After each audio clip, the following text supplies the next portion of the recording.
Alors, qu'est-ce qui, toi, t'a mené à aller vers l'aïkido? Ben, moi, j'étais violent. D'abord, j'étais violent. Je me nomme moi-même à mon regard un sauvage.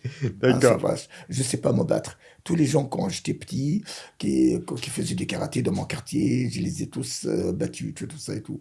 Donc, je souffrais, au fait, de la perte d'un de mes frangins quand j'étais petit. Je l'ai perdu, j'avais l'âge de 14 ans avec la leucémie.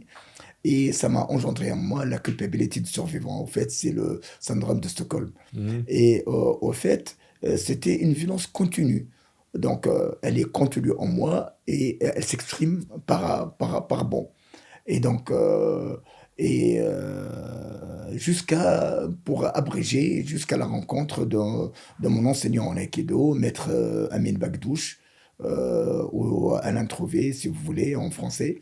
Donc, c'était un Français d'origine algérienne, hispanique. Sa mère, elle était espagnole et son père, elle était algérien. Et donc, c'est cette rencontre-là fructueuse qui m'a fait amener à l'aïkido. Donc, bon, moi, par mon métier, un jour, je suis tombé du cinquième étage. Donc, je suis resté paralysé 45 jours D'accord. et j'ai mis un an pour marcher correctement. Et donc, après, j'ai eu une transformation de mon corps. J'ai tenu le bureau. Donc, je faisais 109 kilos avec un ventre et des fesses monstrueuses. Donc, quand j'arrivais au quatrième étage, je ne pouvais pas rentrer chez moi. Il faut que je m'arrête pour souffler. Et Mhm. donc, à un certain moment, c'était difficile pour moi de continuer ainsi. J'ingurgitais tous les jours à peu près 250 grammes de sucre. Entre D'accord. les Oh là. cafés, les coca, les trucs comme ça, la bouffe et tout, j'étais mal dans ma peau, donc je bouffais. Mhm. Donc, je bouffais, j'avalais. Donc, je suis devenu monstrueux. Et quand j'ai rencontré Amine, donc, il m'a petit à petit, il m'a convaincu, après 18 mois, de faire de l'aïkido. Et donc, en commençant l'aïkido, j'étais très dur. J'étais très dur dans la tête, très dur dans le corps, une raideur absolument difficile à concevoir maintenant. Et j'ai commencé par lâcher prise un petit peu. Moi, dans mon cursus d'étudiant, j'étais toujours premier de ma classe en Tunisie, les lycées, l'université, j'étais toujours distingué, j'étais toujours brillant et tout.